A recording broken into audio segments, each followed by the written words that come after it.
Hi everyone, welcome to this new video that will talk about, well, John Lennon.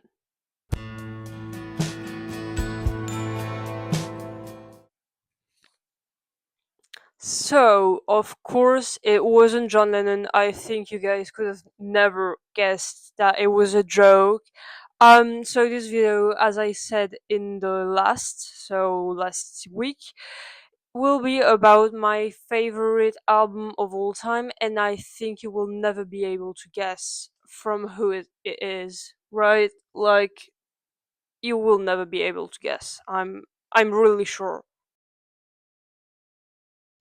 So, in my last video, I presented some of my favorite albums of all time, and it was more a list than really an explanation because it's true that for some albums, I think it was really obvious why they were there. For example, for All Things Must Pass and also Abbey Road.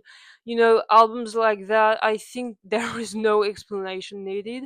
But if you are interested, I will do a part two. Will maybe I will go more into detail of why they are here, how it impacted me, and maybe I will even present some more albums that I really loved.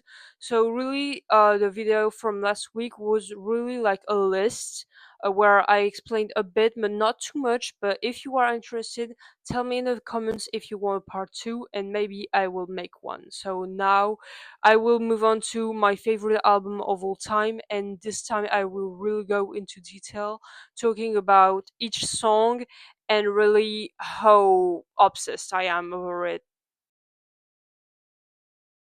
Okay, so before giving the name, so of course you guessed the artist, but you might be wondering, wait, is it Ram? But it's not. And so maybe a lot of people are going to be surprised about it because I know that for most people, not everybody, but really for a lot of people, their favorite album from Paul, if we don't count Wings, is Ram. But really, like I said in the video from last week, Ram is really one of my favorite Paul albums. That is for sure, and it stayed my favorite Paul album during a very long time. And once again, I'm repeating, it's without counting Wings. My favorite Wings album that I also presented during my last video is Ben on the Run, and I don't know which one I would choose between those two, but that isn't the subject of this video. So anyway, but like, as I was explaining, Ram has been my favorite Paul album during a very long time, and it stayed that way during like the most of the beginning of my Beatles years, if we can say that this way. So really, when I got into the Beatles and that then I got into Beatles solo, I went firstly to Paul because he was my favorite Beatle, and really Ram stayed my favorite album like for really the last few years, but really last year and this year when I listened again to all the Beatles solo, because I was like, there was stuff that I didn't listen and there was stuff that almost never listened, so I decided to really rediscover all the Beatles solo careers. Well, I discovered an album that impacted me even more than Ram, and I didn't really realize it at first, but now I know. Really, when I first listened to this album, it really changed it all for me, and slowly, as I listened to it again and again, I knew that I was preferring it to Ram. So really, that's how Ram went from number one in my pull list to number two.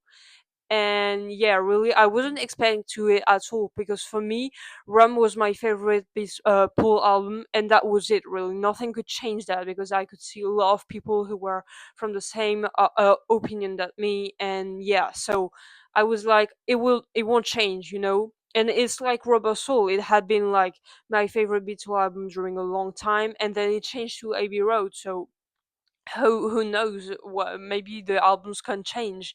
But for Ram, I was sure it wasn't going to change, but when I went through Paul solo again, I discovered an album that really impacted me even more, and that's how it became my favorite album of all time. Before this album, I didn't really have a favorite album of all time because I found that it was not stupid, but like that it had no sense to say like this album is better above all everything else I've ever listened. But now that I know that I have a favorite album, I understand really why people choose to have one. It's okay not to, because it's true that it's very hard to say like this is what I prefer about above everything that exists like in the world of music. That's a really huge thing to say, and that's why maybe even as a fan of the Beatles and as a fan of so many other types of music, I didn't have a favorite album of all time because I didn't like saying, yeah, for me this album is better than everything else. And yeah, uh, already having a Beatles favorite album was hard for me because, for example, when I chose Abbey Road, I was having the impression that it was like saying, yeah, Abbey Road is above everything else, and the other is just we can throw it away, which is not true at all. And that's why even choosing just a favorite Beatle album was very hard for me, because and even a favorite Beatle, it was like saying for me, this is the best thing and the other thing is useless. But then when I got more into music and then the socials, I saw that so many people had a favorite Beatle and a favorite album, and so I was like, yeah, okay, we can choose and stay and still say that the other stuff is very good. For like for me, before having a favorite album of all time was a bit something like you were like closing yourself up into something, and so now I know that it's not the case. But that's why I haven't had a favorite album since like 2 years. But before I didn't have one. So maybe that's my story about like how albums, like my relationship with them, if you can say that way. So before I didn't have a favorite album. I was just like, yeah, I can't choose really.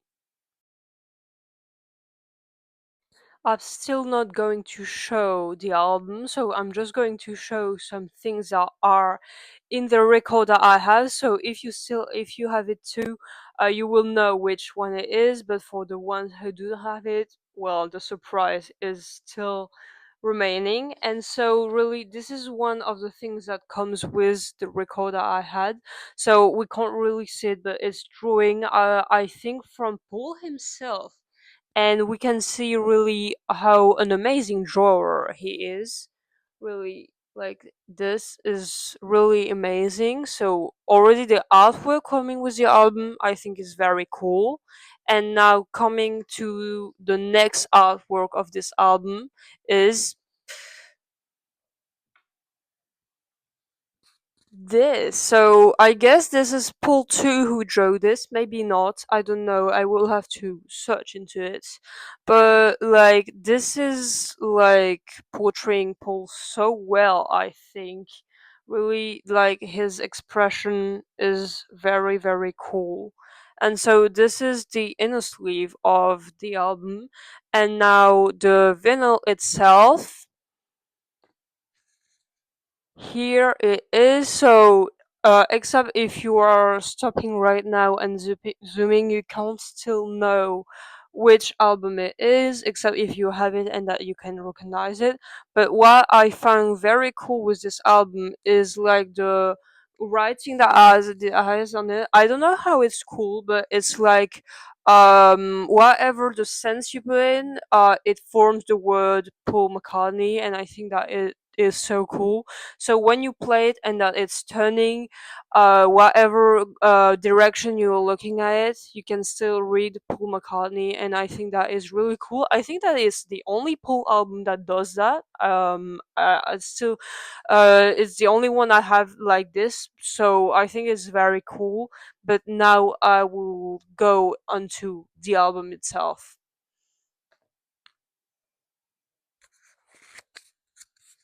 So here it is, my favorite album of all time, Chaos and Creation in the Backyard.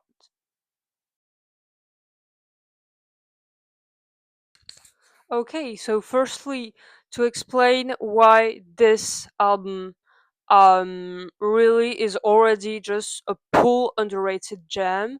A lot of people, and I was part of them, think that as it's a pull album that comes from after the year 2000, it's less good than his other stuff. And a lot of people still think that way, maybe because of his voice, or I don't know, maybe a lot of people, I know that a lot of people are thinking that, yeah, he just got less good during the years. I used to think that too, which was really stupid. I don't know why.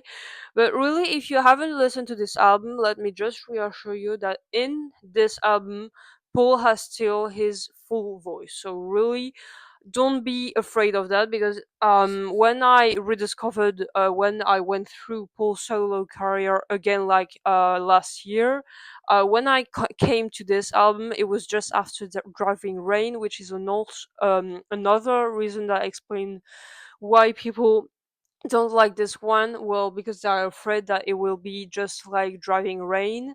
Yeah, I really thought I wouldn't like it because it had been like so long that I hadn't listened to it. But when I went through it, I was so I don't even have the words. I can't remember. I should have like took my phone and put a video on to film my reaction. But like, this album, I think for me, is like the one where Paul is the most vulnerable.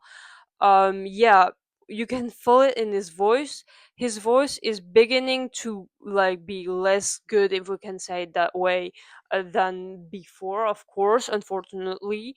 But still, it's not like now, of course. But the fact that his voice is like this, I think it gives the album an atmosphere of really like a hug. Really, when I listen to this album, I just have the impression to have a hug from Paul. That is very weird to explain, but like, this album is so, yeah, vulnerable, and yeah, I feel it like a hug. I It's very weird. And so I think it's very comforting to listen to this album. It's, I don't know how to explain. It's, yeah, it's very personal, I guess. But tell me how you feel when you listen to this album, to see if I'm the only one who thinks that way while listening to it. Tell me also if you love it too, if you don't like it that much, and tell me why. But really, I'm getting into more of, yeah. So this video is kind of going to be like a deep dive of this album, going song onto song and explaining how it just impacted me so much. And yeah, so let's go. Okay, so first fact already about this album is that it came out in 2005, and it's the same year as when I was born, so I kinda also took it as a sign when I was thinking, because it impacted me so much. I was like, is this my favorite album of all time? I don't know. Even the Beatles album didn't impact me that much. Like, I know it had like a huge impact on me, but this one was really very different. So I was like, is this my favorite album of all time? But for the explanations that I gave just before, I didn't want to have one, because like I said, I thought that it was just lefting out all the other things from Paul and the Beatles and everything that existed. So at the beginning, I was just throwing out the idea, but more and more I was listening to it, and more I was like, yeah, it's obvious now. But like, I also took this as a sign, like the year. I was like, yeah, this has to be my favorite album. So yeah, this is our first fact already about it. And the second fact is that when I went through Paul's career, when I first listened to his solo work, really at the very, very beginning, I think I didn't like this album because I didn't know Paul enough, and I wasn't a fan enough. And I think that for anyone who would listen to this without knowing Paul or the Beatles at all, I think they wouldn't like it, because really it's so specific. It's so, yeah, like I said, it has a specific atmosphere to it. And really, when I first listened to it, I didn't hate it, but I didn't even remember it, because like for me it was just an album like another. But like when you listen to it, and that also you're a Paul fan and a Beatle fan and like a Wings fan and all that stuff, it really changes it all for me. Because I think that if I would make this listen to just one of my friends who doesn't know Paul at all, maybe they would say, yeah, this album is cool, but that's it. And that's really how I felt about this album at, at the first listen. But really, when I rediscovered it, so it was like 4 or 5 years after becoming a fan and really getting to know more and more about the Beatles, it really wasn't the same at all. So if you are like me, that you listened to it like a long time ago, you should really give it another chance, because like it's very different when you are a fan, that you are aware of Paul's story, mostly that what happened in this life at this moment, so in the years 2000s. Yeah, mostly after Driving Rain, I also understand why people don't want to listen to this, because it's true that I think that Driving Rain might be one of my less favorite of Paul's, I must admit, and I think that's quite the fact for almost everybody. I don't say it's bad, it's just that yeah, the songs just hit less than the others. So that's why I wouldn't understand, because this album is coming just after Driving Rain. But really, I promise that it's completely different, and this is like really pure Paul that you will love if you love the Beatles, and that you love Paul, and that you love Wings. You will love this album, because just it's pure Paul, and I think that's why I fell in love with it when I listen to it again. So, if I had to make a little conclusion before getting into the songs, really, this album I think became my favorite, not only because of the songs and because of the artist, but also because of the impact. And that really, I think, is the last thing that made my choice. Because all the Beatles album and all everything that I've listened and that I've loved, that I've presented in the last video, it impacted me. But really, you feel the difference, when you listen to something and then something else, you can feel still a difference. And really, when I listen to this album, I can really feel the difference about everything else that I've ever listened, even Abbey Road, or Rubber Soul, or anything. Which doesn't mean, of course, that it's better, that the other can be thrown off. This is really a personal thing. I think the favorite albums of all time. That's why I think it's always very interesting to know what is people's favorite album of all time, because you can get to know them without even talking to them. Just to know their favorite album is just like to get into their souls a bit. So yeah, really, to finish this first part of the video, is really, I think our favorite albums of all times is really how they impact us. Yeah, and not only about the songs and the artists.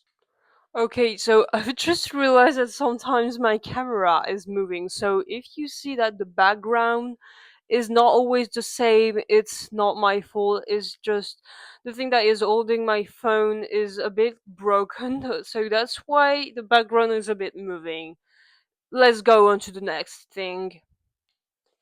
So already, if I'm looking onto the inner sleeve, I think that this album really could have been McCartney 3, because Paul is not doing every single instrument on it. But like firstly on the first song, So Fine Line, you can see like so many instruments that Paul plays himself. And on every songs, like Paul has a whole paragraph dedicated to the instrument he's playing. So that almost could have been a McCartney 3, because also that was the at the beginning of a decade, because it was like in 2005. So it really could have been. So maybe he hesitated to call it this way. I don't know if he did, but it really could have been, because I think it's really compelling with McCartney 1 and 2, since you can really feel what what type of Paul, what type of artist, well, what am I saying, what type of artist Paul is in this album. Mostly that, like I said, for me it's the album where he's the most vulnerable, really, for me. And it's true that we don't see Paul vulnerable a lot. We know Paul, but like in this album we get to know him more and to learn about like his feelings, mostly that at the time he went through different difficult times, sorry.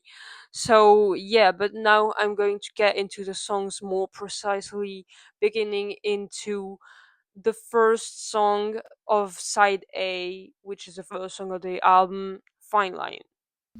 One, two. Okay, so Fine Line is a very good starter. I really think that every time the starters of the Beatles album and the Beatles solo album, each time are like so good. Just for giving example, like I saw her standing there, Taxman, I don't know, Ben on the Run. Like I don't have. I have so many examples in head that yeah, I couldn't like name them all, but like the Beatles album starters are always so good. And yeah, Fine Line is definitely, sorry, part of them, because um already we have like a very poor thing that is 1 2 at the beginning, that is also remembering us of I saw her standing there and of No and Then. um I think, and then the starting, the piano really makes me remember of Fleming Pie. If you can see where I'm going there, I know it's not the same vibe. Like it's not that much like groovy, but I think that the piano is really like making me think about Fleming Pie. And a little bit of Lady Madonna, if you can see where I'm going here. But like it's not part of my favorite songs, because I have way too much on this album, and else I would just say that all the songs in this album are my favorite. But not to cheat, I will say that it's not part of my favorites, which doesn't mean that I don't like it. Of course, I really like this song. But yeah, I think it's a very good way to start this album. I think it also sets different directly the atmosphere of the album.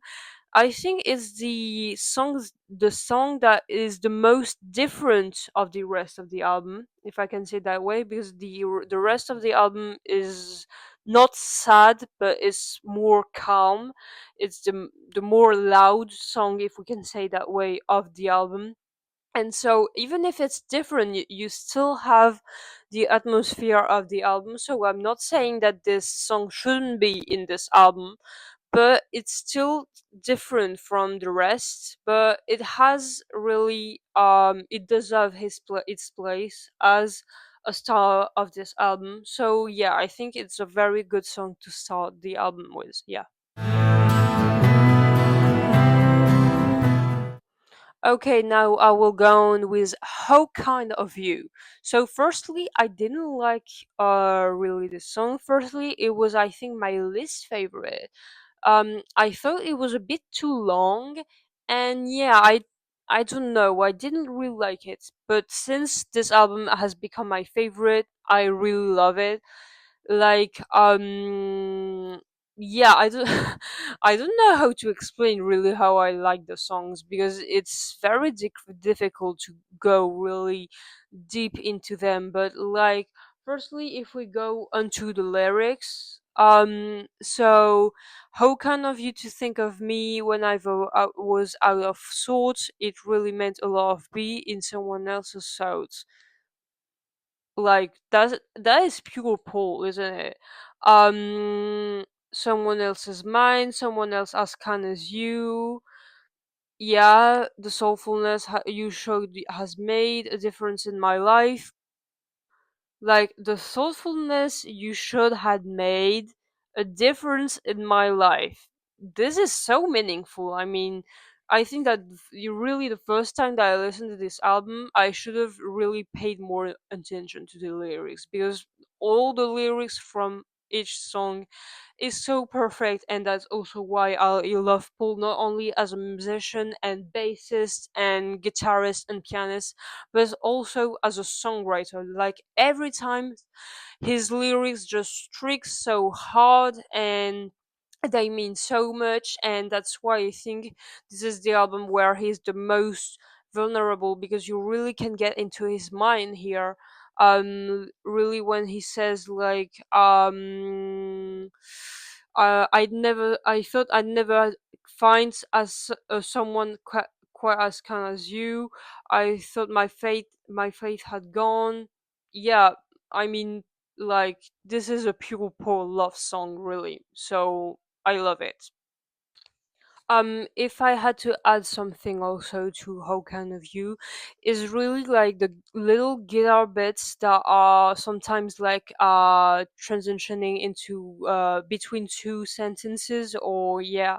I think this is, yeah, also once more very Paul.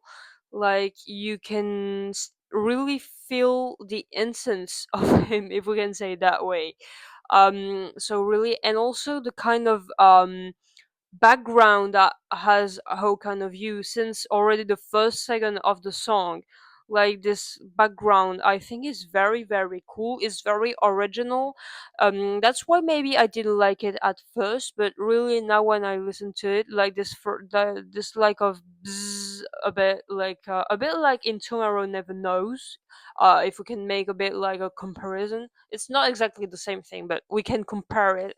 I think it's very cool, very original, and yeah. But yeah, this song is very great. Maybe a little too long, but still perfect, really. So now let's go on to the next one, where I'm probably going to smash some things.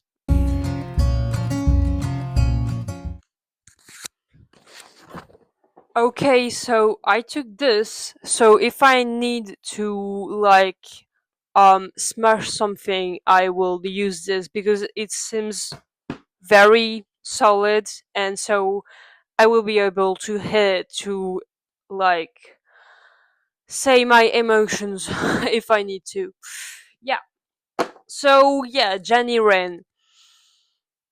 I mean, I think that this song really can be compared to Blackbird in terms of perfection, really how it is. You can really see that Paul, he took what he did with Blackbird, and he, like, changed it into another song.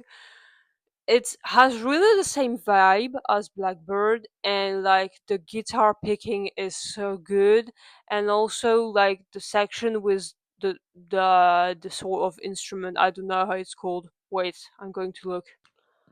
Okay, so I just look, and it's called a duduk. Sorry, I hadn't checked before. But so this wonderful instrument that is played by Pedro Eustache. Well done, really. I think that the add of this instrument is just perfect to the song, mostly the solo that it has. I think it adds like a whole atmosphere to the song that is like so amazing, and so onto the songs is just perfect. I don't know how Paul came to the with the idea, really, because it's not like a flute or something really common. It's an instrument that not a lot of people know, but it's almost like giving a fairy vibe to the song, and yeah, and also the lyrics, once again, like, really, like so many girls, Jenny Wren could sing, but a broken heart took a song away. This is really reminding us of Blackbird, because Blackbird singing in the dead of night, thank these broken wings and learn to fly. So this is a bit like this is really it's not for the same subject, of course, because we know that Blackbird, for why Blackbird was written, I won't tell the story because we all know it.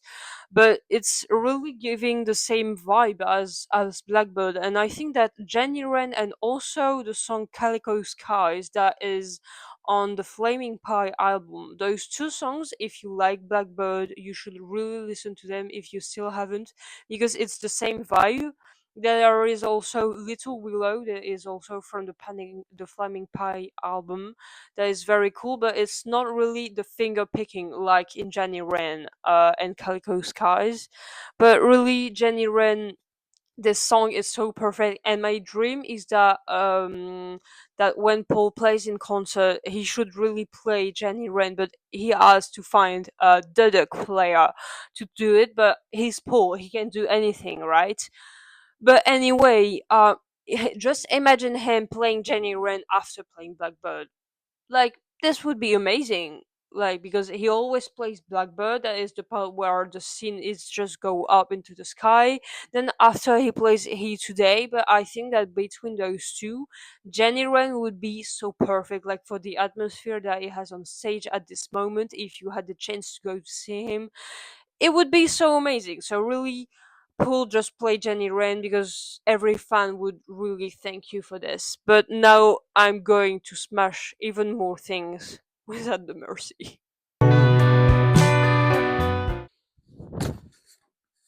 At the Mercy. Um. Okay, so with Jenny Wren, also I forgot to say, Um, At the Mercy, I think, is one of my favorite songs of all time. Really, this album contains so much of my favorite song of all times that it should be forbidden. But anyway, it's my video. I can do whatever I want. But like, At the Mercy, the chords are so good. I think I also love this album. It's true that I didn't say because Paul plays a lot of piano in it. It's true that Paul is known as a very good guitar and bass player, of course, but I think that really his piano skills are so underrated. Like 1985, Lady Madonna, Flaming Pie, yeah, so many things. But like here, it's not that complicated, but just the chord progression is so is perfection. Really, there is no other word. It's it's like it's very dark but still very soft, and yeah, there is this moment that really looks like wanderlust, if you can say it that way. I'm sure that you are seeing which moment I'm talking about.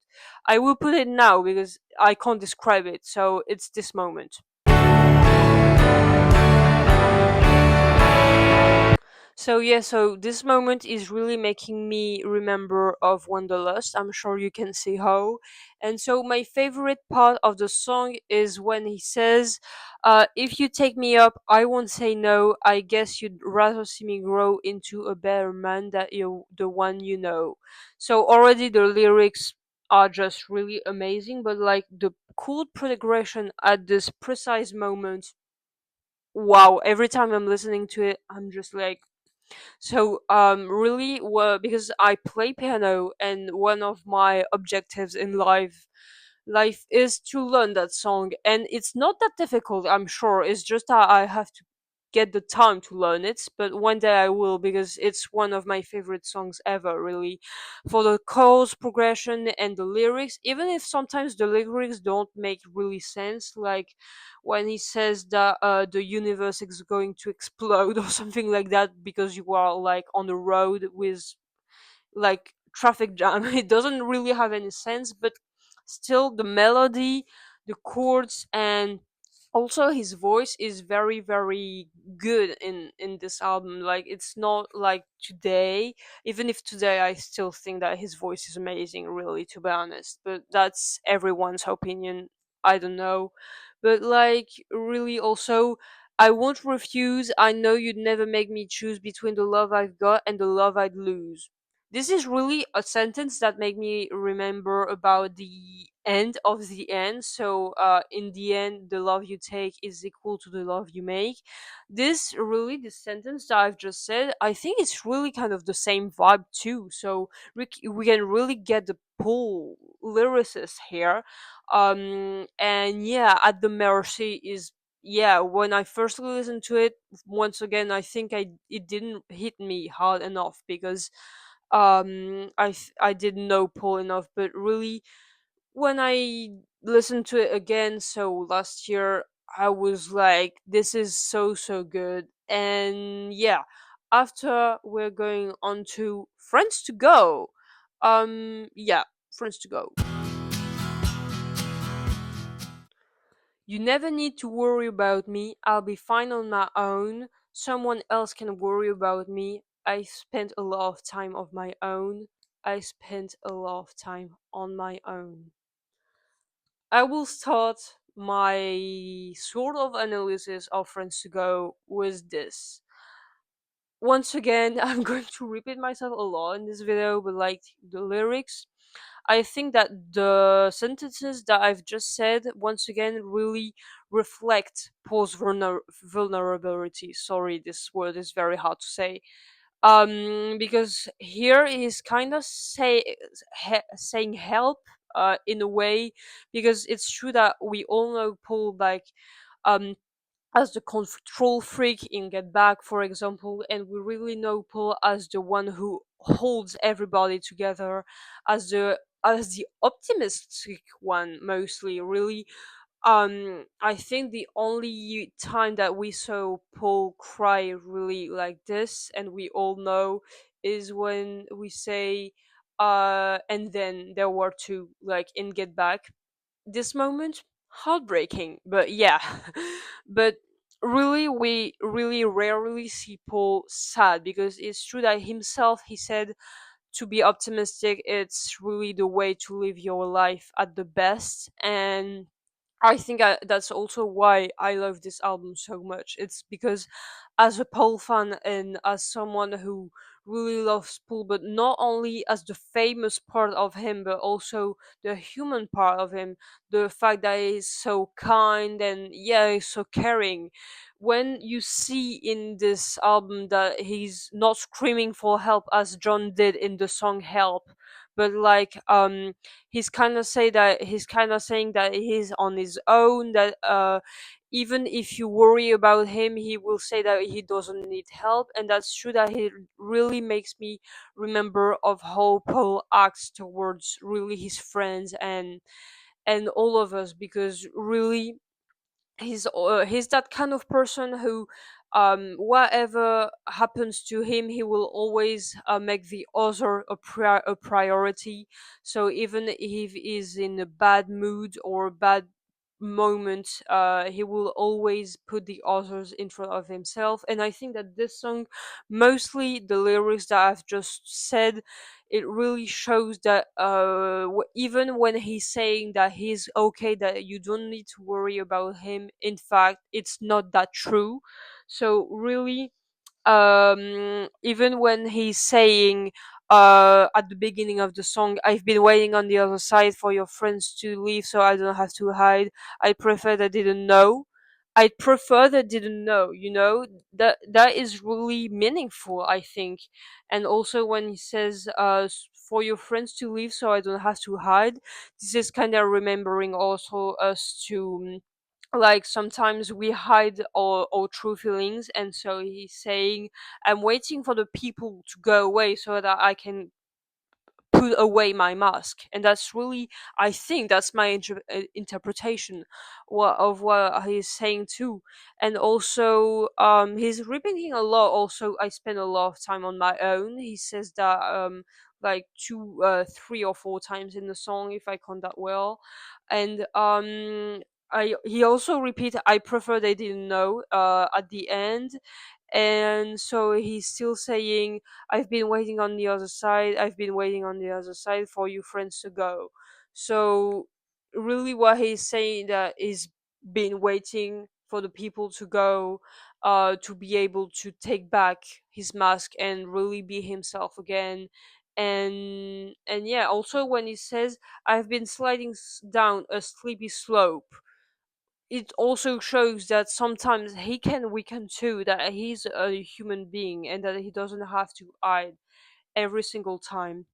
So really, that's a very good song, very deep, very meaningful, mostly for someone like Paul, and I really love it. It's still not part of my favorites because, as I said, I already have too many, but it's still a very good song, very soft to listen, and yeah, the lyrics once again are very meaningful. And now we'll go on with English tea. It wouldn't be a Paul album without a Paul Grandy song in it, and English Tea is that song. So, to be honest, I think there is not a lot to say about this song. Not that it's not very good or something. It's just that the lyrics they don't have any deep meaning like the song I've just talked about. But like I think it's quite a good even if the song atmosphere is very different from the others, I think it really fits. It still fits.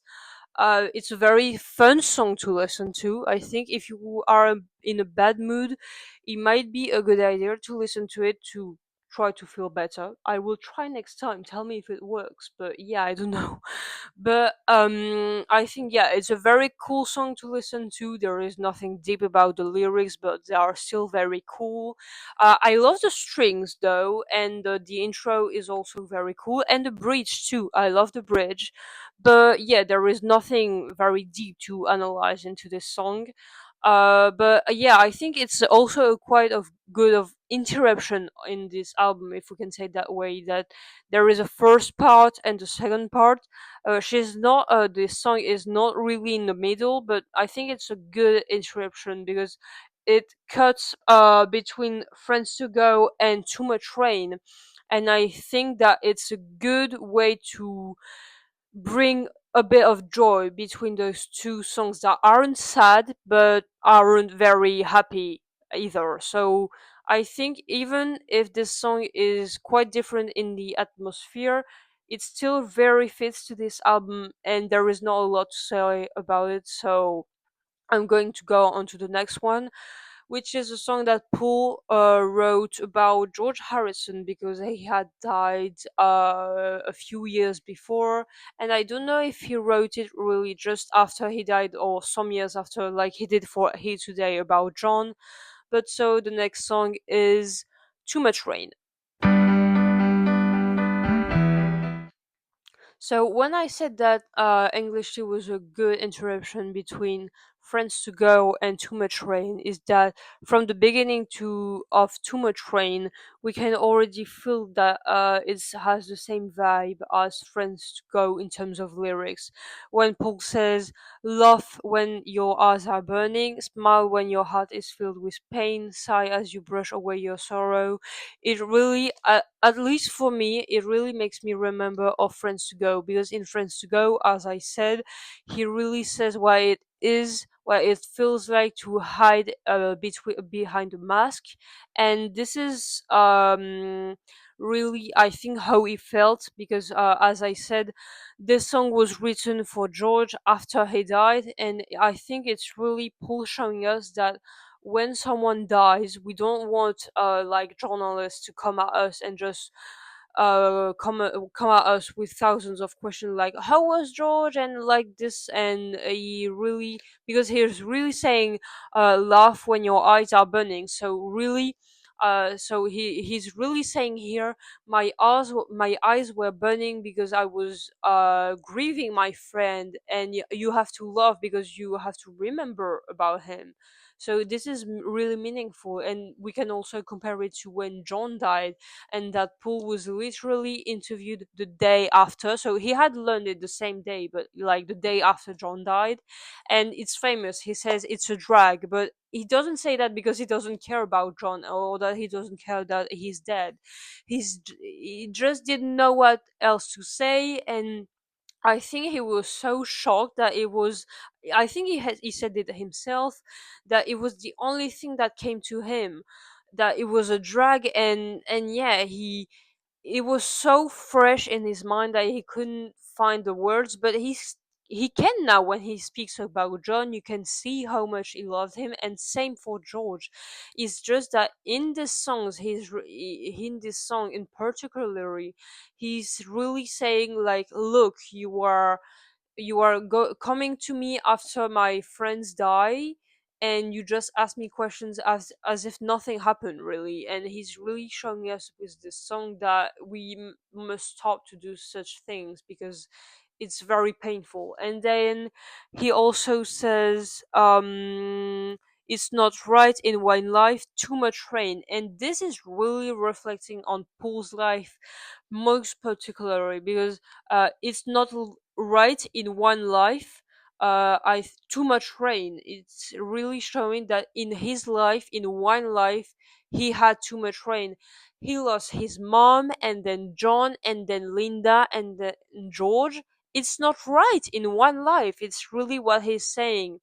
And he's also saying it's not right that in one life I lose all those people, and then that you come and ask me about them. I think in my mind that he's really talking to us into the song, and that he really says then, we used to hide away our feelings, but for now tell yourself it will happen again. So once again, he's really also making a little comparison with Here Today, because in Here Today he says I love you to John because he never was able to say it to him. So I think he kinda is making a similarity to this song, and yeah, that's why it's very emotional here. And so yeah, when he says, who wants a happy peaceful life, you've got to learn to love, smile when you're spinning round and round, sigh as you think about tomorrow. I think this is once again very, very sad when you know how Paul was feeling, maybe when he wrote this song. And when he says that you're going to be happy again, it's alright in your life, no more rain. So it's kind of contradictory to what he just said before, but it's really Paul, his set of mind to be always optimistic. So in the beginning of the song, he's like, there is too much rain in my life, too much bad things, but like at the end, he's like, there is always the sun and no more rain. And then he says, who wants a happy peaceful life, you've got to learn to love. And really, he's really saying to us to in this song that even if you are sad, you have to learn to love, really, because if you spend your life just going staying on the past and on the bad things, it won't it won't make your life any better. And it's I think it's really what these songs mean. Paul, he says, in one life, look at what everything I've lost, and despite all of this, I still love, and I don't cry. And it's not, yeah, I don't know really how to interpret this. I wouldn't want to say bad things about it, but really that's how I interpret this song. It's really Paul saying to us to stay optimistic whatever happens, really. And then we're going to a certain softness. A certain softness. So, a certain softness has a totally different vibe from Too Much Rain, but it's still, once again, very. I think it really fits to this album. I really love Paul's guitar in this little bossa nova. I think it's called. It's very, very cool, and once again, it's a typical Paul love song. You can really see when he says, "Yeah, a certain softness in her eyes fascinates me more than I ever thought it would." This is really a typical Paul love song, and I think it's very different to what he's used to do, because his type of thing at guitar, I think he never kind of did it really. Once again, like this, really, and that's why I think it's very interesting to have this when you also have Jenny Wren in the same album. And also it's also one of my favorite songs in the album. But yeah, I couldn't even find if I could even find the words to tell her, I wouldn't want to anyway. Yeah, once again, Paul's lyrics, they really hit. And I think the lyrics are not as deep as the songs just before, but really you can really feel that Paul really wants to talk about love here. And also just the title, A Certain Softness, it really matches with the atmosphere of the song, mostly the intro. And I think, yeah, it's a very cool song to listen to. And yeah, it's very different to what Paul is used to do, but I think it's very cool. And it's coming right at the middle of the album, and I think that with English Tea, it's the two songs that really set the first part of the album, and then the second part really they set. And once again, A Certain Softness comes between two songs that are more in a sad atmosphere, which are Too Much Rain that I just presented, and then one of my favorite songs of all time, once again, that comes afterwards, that is Riding to Vanity Fair. And once again, I think, I don't know if it was made by choice, but I think that those two songs, being between two sad songs, I think it might have been a choice from Paul. Maybe not at all. It's what I think, but I think it's really cool not to that Paul really didn't say we're going to put all the sad songs in the same thing, because else we all would have cried out to this album. And I think that to have really a certain softness between Too Much Rain and Riding to Vanity Fair is really a perfect transition. And yeah, so let's get into Riding to Vanity Fair.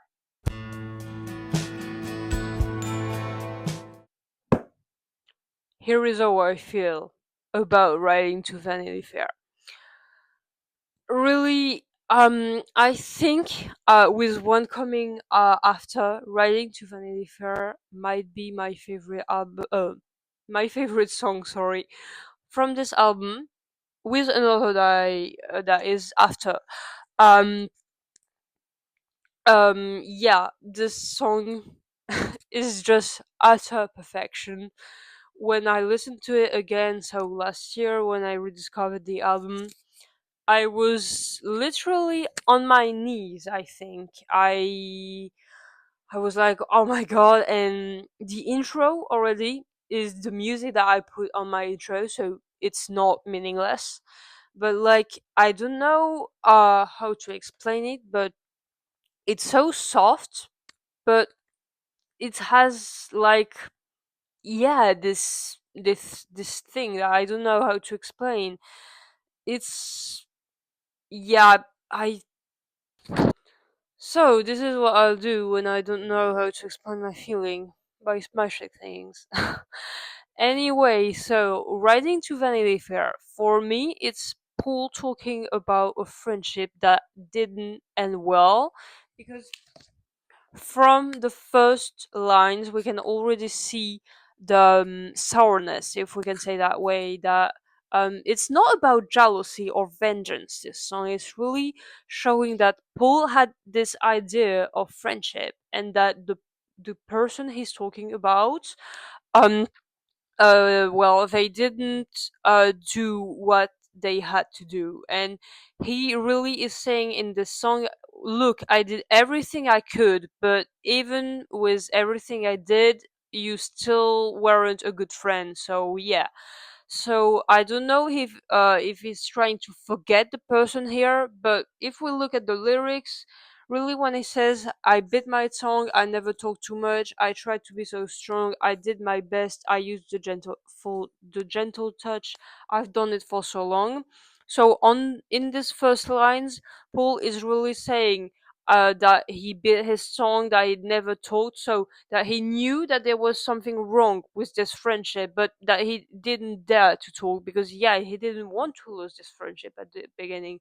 He even says, I did my best. And he says, I've done it for so long that, so for so long, for during a long time, he knew that this friendship was bad, but even if he knew that, he still tried to do his best to keep this friendship, but it still didn't change anything, because then he says, I'll tell you what I'm going to do. I'll try to take my mind off you. So this is what really I was talking about for the forgetting part.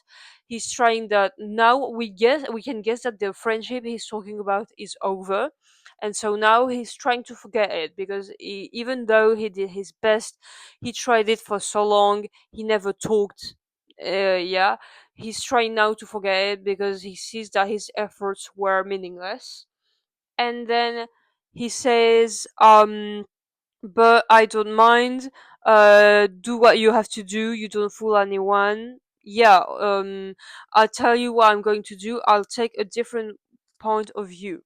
Also, what he's saying here is that he even he's even going to try to take a different point of view of their friendship, but even when he does that, it doesn't seem to work.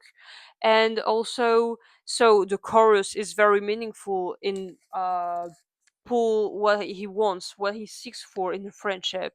So when he says, the definition of friendship apparently ought to be showing support for the one that you love, and I was open to friendship, but you didn't seem to have any to spare while you were riding to Vanity Fair.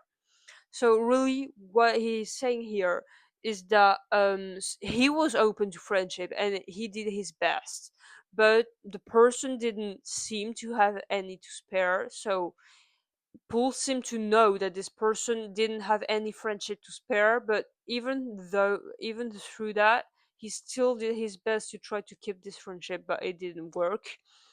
And then he says, yeah, when every day was young, the sun would always shine. We sang along when all the song was sung, believing every line. So he's talking here about how naive he used to be, because the sun, it used to shine, and he used to believe in the friendship. That's really what he's saying here. And so next he's saying, that's the trouble with friendship. For someone to feel it, it has to be real or it wouldn't be right. So really what he's saying is that he shouldn't have believed in the friendship, that firstly the sun was shining, but that then it turned out to be gray, really. And really, like he's saying, that's the trouble with friendship. For someone to feel it, it has to be real. So really, what he's saying here, I think he might be talking about a toxic friendship, but I don't know here. Maybe tell me your thoughts about this. But really, for me here, he's really saying what a friend should and should not do, and that friendship has to be real. That's really why he's saying that it's important. And so what he's saying too, um and I keep hoping for friendship, but I wouldn't dare to presume it was there. So also there he makes us understand that, yeah, he knew from the beginning that maybe it wouldn't be a good idea, but as he kinda was optimistic and that the sun was shining, he still did his best to keep the friendship, not to finish it. But really, while you were riding to Vanity Fair, so I guess that while riding to Vanity Fair is kind of an expression. I don't know it, so yeah.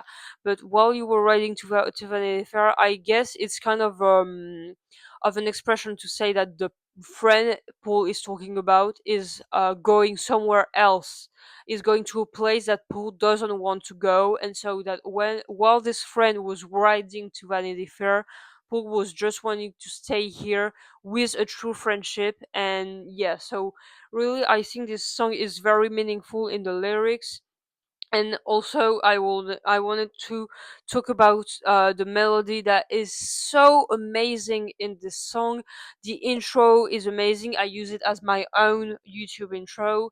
And yeah, those two ting ting, I don't know how to explain that, but you will know.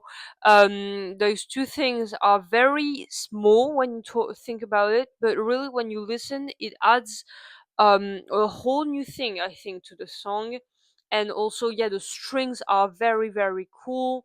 And I think the songs has several parts. So the first part, then yeah, it has a long part before the chorus, and I think that is also very interesting. And I asked myself at first if the song was not too long, but really I don't think so, because I think that as Paul is also trying to making to try to make a metaphor riding to Vanity Fair, so it's a bit like a car ride here, because he's saying maybe he's trying to compare, his is only my interpretation, he's trying maybe to compare a friendship with a car ride, so that at the beginning is all sunny and everything is perfect, and yeah, that while you were going through the car ride, maybe there are going to be some problems, and yeah, that the things are going to get gray. And so maybe Paul is trying to compare friendship with car ride, or even the life itself, that at the beginning you are naive, and that as you grow up you learn how to be careful around people, and that you want the real, and that you want the truth. And that's, I think, the main message to this song, is that above all, truth is the most important, and friendship and honesty and loyalty.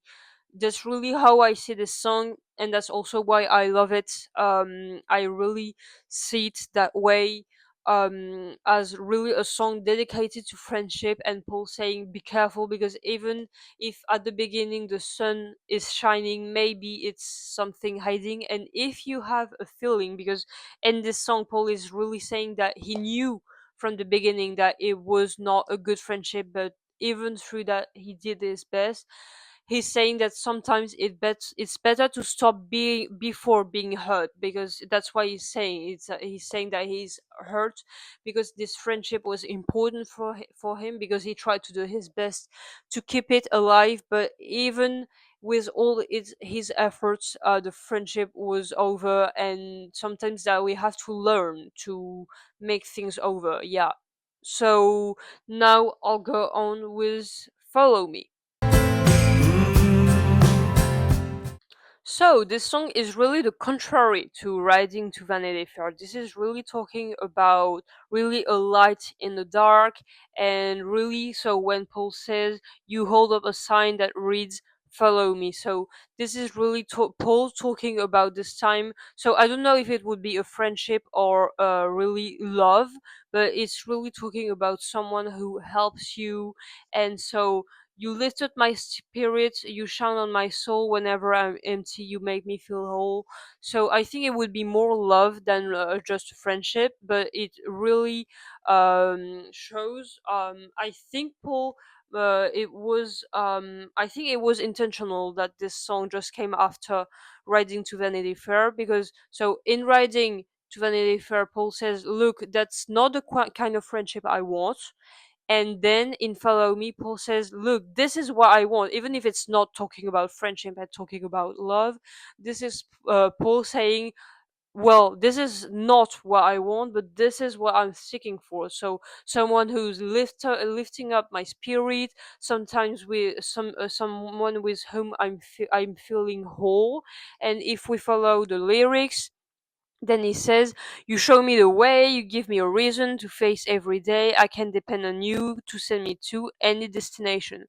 Because in the other song, so Riding to Vanity Fair, he says that he shouldn't have given his trust to this friend that he knew from the beginning. But here in this song, he's really saying that he can depend on this person, and that it is important. So really, whether he's talking about friendship or love, or maybe he's talking about both, he's really showing us this is what I want, and this is for me what a good relationship in general is.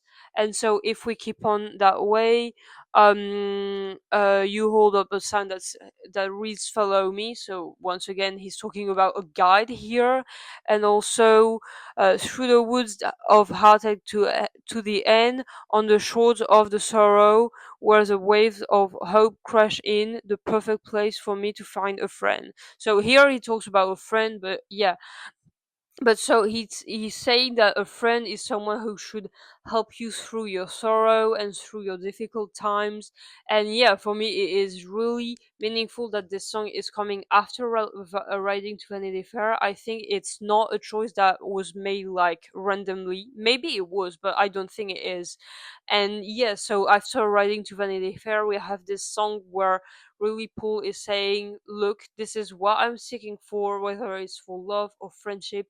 Yeah, I want someone who is good for me, someone who is not toxic, and someone I can trust from the beginning and not try every time to do my best for nothing. So yeah, that's I think that song is very meaningful. Also, once again, the melody and everything about the song is also perfect. It's still not part of my favorite though, even if I really like the lyrics. But yeah, he's really talking about a guide here. You lead me to places that I've never been, uncovering secrets that I've never seen. I can rely on you to guide me through. So once again, he's talking about trust, about relying on someone. So yeah, I think it's a very good following to writing to Vanity Fair. So tell me what your thoughts are about it, and then we're keeping on with Promise to You Girl.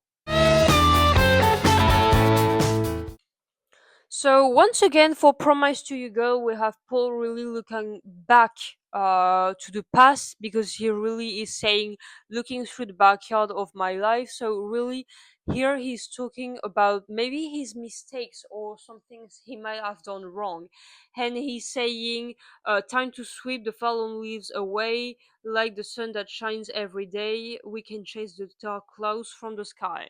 So really, what he's saying is that his past was the dark clouds, and that there was fallen leaves, and that it wasn't clean. And so really what he's saying is his promise. So really he's saying, look, I can do better. He's also saying that in At the Mercy, because he's really saying, um yeah, he's saying, where it is, yeah, I guess you'd rather see me grow into a better man that the one you know. So maybe he's making a bit of a similarity here, but by saying that he's getting better, pun.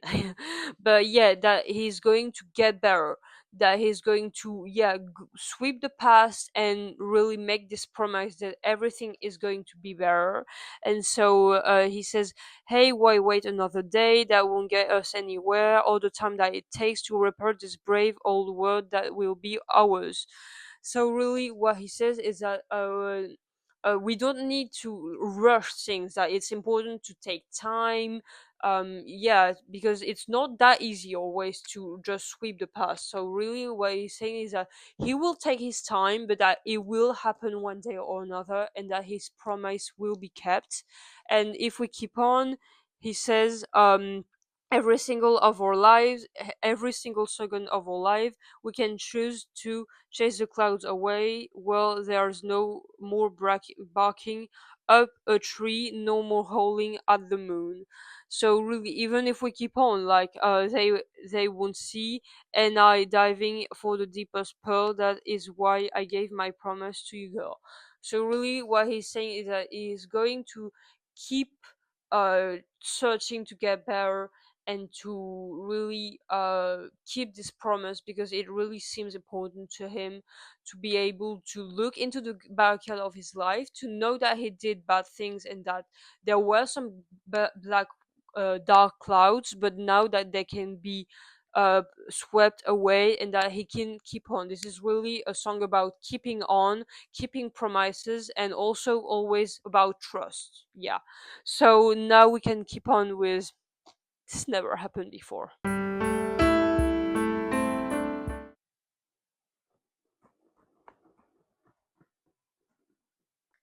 The intro.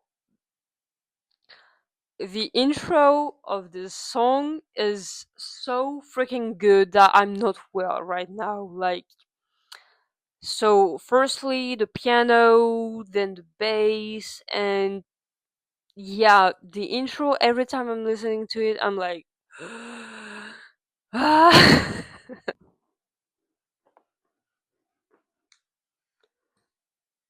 This never happened before. The intro. for a start, is just, yeah, a masterpiece. And so when I was saying, while analyzing Riding to Vanity Fair, that it was maybe my favorite song from the album, and that I was hesitating with another, that is the one that I'm hesitating with, because really the three songs really I prefer from this album are At the Mercy, Riding to Vanity Fair, and This Never Happened Before. And then we have, not in this order, I don't know, but then comes Jenny Wren and a Certain Softness, and also English Tea. But really the three that I said, firstly, they are part really of my favorite songs of all time, that are just so perfect. And now coming to This Never Happened Before, like I said, the intro coming, beginning with the piano, and then the bass is just, yeah, very good. And I think it's very soft, and it has like the perfect atmosphere for the album. It perfectly fits. And so we have it after Promise to You Girl. And so, yeah, so if we start with the lyrics, I'm very sure this never happened to me before. I met you, and I'm sure this never happened before. So, firstly, this is a love song where Paul is really saying that the way he feels about the person he's talking about, it never happened before. He's saying, "This is the way it's supposed to be. I met you, and now I see this is the way it should be." Really, that he's saying that this love was meant to happen since the beginning. And then he says, this is the way it should be for lovers. They shouldn't go it alone. It's not so good when you run your own. So really, here he's making a similarity with Writing to Vanity Fair, because he says this is the way it should be for lovers. And he says a sentence like that, but for friends, in Writing to Vanity Fair, when he says, the definition of friendship apparently ought to be. So in Writing to Vanity Fair, he's saying, "This is my definition to friendship." And here in This Never Happened Before, he says, "This is the definition of love for me." For him, in this song, love is really something that is meant to be forever, and that when you don't know, well, you don't know, but when you meet the person, it's like it's obvious, and you know that it was meant to be, and that it should be like this, and that it's the way it should be for lovers. It's really what he's saying. And then he says, "I'm very sure this never happened to me before. I met you, and now I'm sure." He's really repeating that he, now that he met this person, he knows that he loves them. And yeah, he repeats several times, this never happened before. And it's really a love song, pure Paul, just showing that love is something that you're never expecting, but now that it's happened, you know that it was meant to be. It's a bit like a destined thing. And really what he's saying in the song is that, yeah, is that love and friendship can be bound. And that really in this album he's really saying to us what relationships in general should be. He really described in Riding to Vanity Fair a toxic friendship. And then in Follow Me, he's showing the opposite. And then now in This Never Happened Before, he also comes back to the friendship and to love. So really, this is of an album about friendship, about love, because we also have a very strong meaning for friendship in Too Much Rain, since he's talking about George. And yeah, so this album for those two topics is very meaningful. And yeah, so that's why I think that those three songs, At the Mercy, Riding to Vanity Fair, and This Never Happened Before, are a part of my favorites from Paul and of all time, because they mean so much and are so meaningful. And yeah, but now I'll get on with Anyway. So we have now another love song after This Never Happened, which is Anyway. I think it might be the song I like the less on the album, which doesn't mean that I don't like it. It's just that I have to have a least favorite. And I think that might be it. I don't really like to choose, but yeah, I guess that's it. Because with this love song, I still prefer like "Follow Me" and "This Never Happened Before." That really show how obvious love is and how it lifts your spirit up, like Paul says. But the lyrics are still very interesting, and also the melody. But yeah, when he says, "If you love me, won't you call me? I've been waiting too long." But so here once again he's saying that love, even if you don't know when it's coming to you, you are still waiting for it. And so when he says only love is strong enough to take it on the chin, when did I begin to fall anyway. So here he just asks himself, um yeah, when you really start to fall in love. So I think this, yeah, anyway, it's like you are asking yourself, how is love coming to you? And yeah, and then he says, when if we could be strong closer enough, no, sorry, if we could be closer longer, that would help me so much. So once again he's really saying that love, it helps him, it really. So once again it's a bit like Follow Me, but I think I really prefer Follow Me to this one, because I think the lyrics in Follow Me are more meaningful, but it doesn't mean that those ones are less good. I would never be able to write something like this. And say, yeah, when it says, if a love is strong enough, it may never end.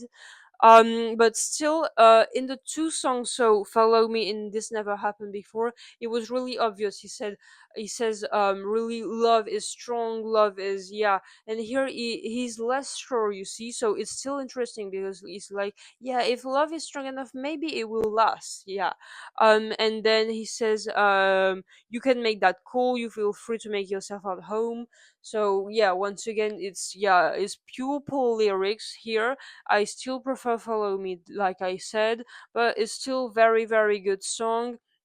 The melody is also very cool, but yeah, I still really prefer This Never Happened Before, because it really shows the how obvious love is. And this one is, you feel that Paul is less sure than the others, if we can say it that way, yeah.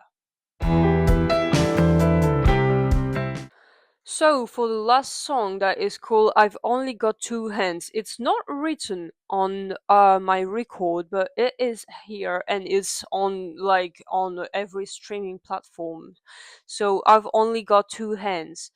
So it's without any lyrics, so that's why it's not on the inner sleeve. But at the beginning I didn't like this song because I think it had, yeah, the beginning is weird, and yeah, the guitar is weird.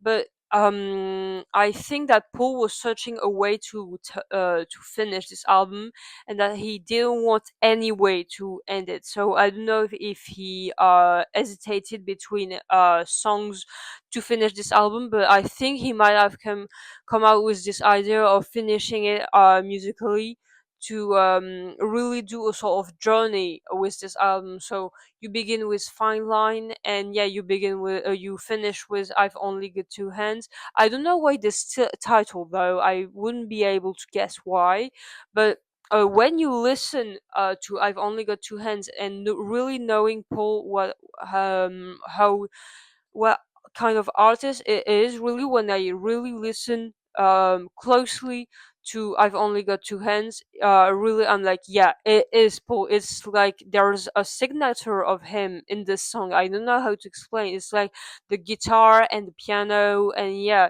the melody, and also just the whole little song, because it's not very long. It's very cool, mostly the end. It's really the end that is really him. I don't know how to explain. It just has his essence. And that's why I think, like I said, when I firstly listened to this album, that's why I didn't like it. It's because I just didn't know Paul enough. And really, when I listen to I've Only Got Two Hands, I think it's a really good end to this album. It's not my favorite. Also, it's maybe one maybe of my least favorite was Anyway, but I still love all the songs just really equally. It's just I decided to say that Anyway and I've Only Got Two Hands are part of my least favorite, because else it wouldn't be funny to say, yeah, I love everything and all, but in real I do, because if I compare this album to the others, I will say that it's so perfect, and it impacted me very in a very important way that I wouldn't be even able to explain. But like the songs, the lyrics, the melodies, just like I explained, everything just melts into each other. And like I said, it has such deep meaning of friendship, of love, and also of hiding feelings, and of really you can feel that Paul is really vulnerable in this album, and I think it's very cool as we don't get to have Paul very vulnerable enough.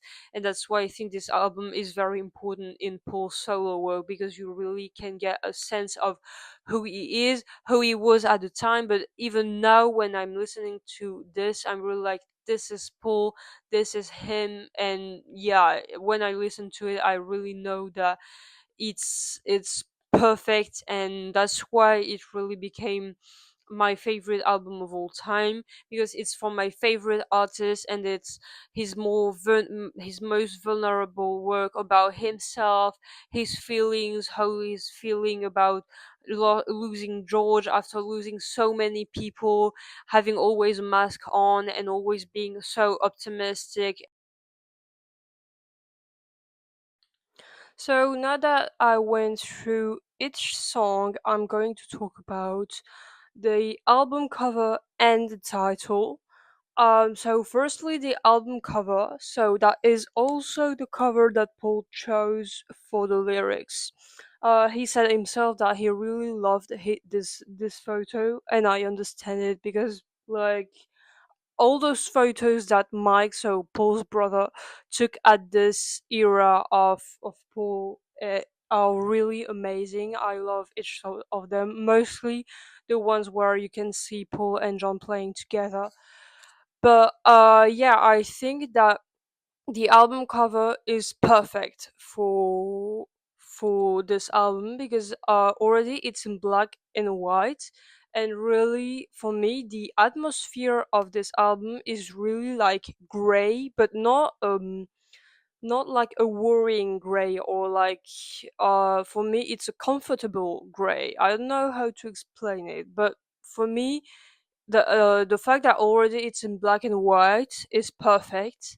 And this album I think is, yeah, the perfect way to like display this album, if we can say that way. So yeah, for me this album cover is very good.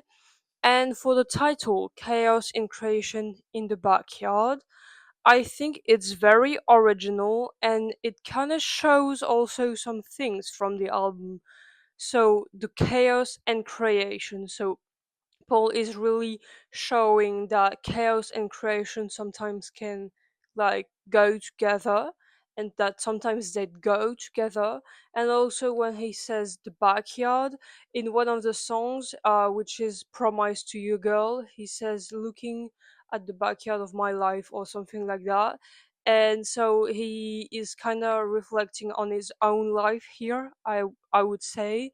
So I think this title is also perfect to describe this album, because even though the songs are not chaotic, they are very creative, very different from what Paul is used to do, but still very Paul. And that's why I think the title and the cover are really perfect for this album, because it just describe the song and the lyrics and everything, and I think it holds everything together in this album. And yeah, for me those two are, yeah, are perfect. And so now that I went through all the songs, the cover, and the title, I will end this video with a little conclusion. So, to finish this very long video, I hope you enjoyed it, and I hope that you also see the songs like I see them, because what everything I said about every song is really my interpretation, the way I see them. So of course, if you don't see them that way, I would completely understand, because sometimes because here I decided to analyze the song in the way I see them. I didn't make any researches, because I just wanted it to be like my thoughts and my interpretations, because it's my this is my favorite album of all time, and this is how I see the songs, and I don't want my opinion to be like influenced by what I could read.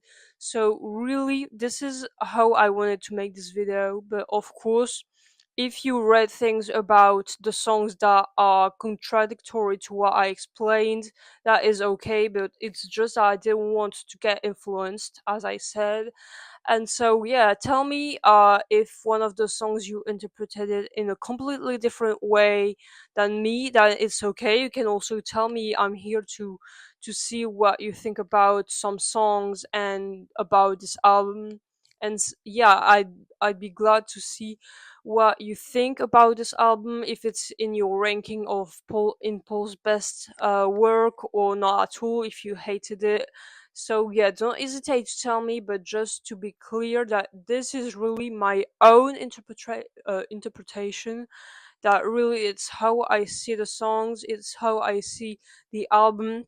And if you think otherwise, I wouldn't be surprised at all, because sometimes the song, they just impact and hit us so differently that we can see and interpret the lyrics differently if we don't look into it. And that's what I wanted to do for this video. I really wanted to do a deep dive, but from me and not like from internet, because else it wouldn't have any, I think it wouldn't have be very useful, because else you just have to make a search and that's it. So really, in this video, I just wanted to explain how the lyrics, in what way they impacted me, and how I see them, how I interpret them while listening to them. So yeah, and so just tell me what you think about this album, the songs, the lyrics, and thank you for watching this video. If you watched the whole thing, it's very supportive for me, because it's a very important thing for me. Follow me also on Instagram, because I'm much more active there. If you have an idea for video like I talked last time, maybe a poll ranking of his albums, or maybe something else, just yeah, don't hesitate to tell me. Just propose idea, and maybe I will do them. So tell me what you thought about this video, if you would be interested into more deep dives of albums, and also if you would like to see me talk about other artists than the Beatles and solo Beatles, because in my previous video I talked a bit about other artists, but it wasn't very deep. So if you want me to talk more about my favorite artists that aren't the Beatles or solo Beatles, please tell me, because I don't always know if the people would be interested. So also tell me in the comments, leave a like if you enjoyed, and also comment about anything. And yeah, subscribe if you like my channel, follow me on Instagram. And so yeah, thank you for everything, and I'll tell you, see you next time.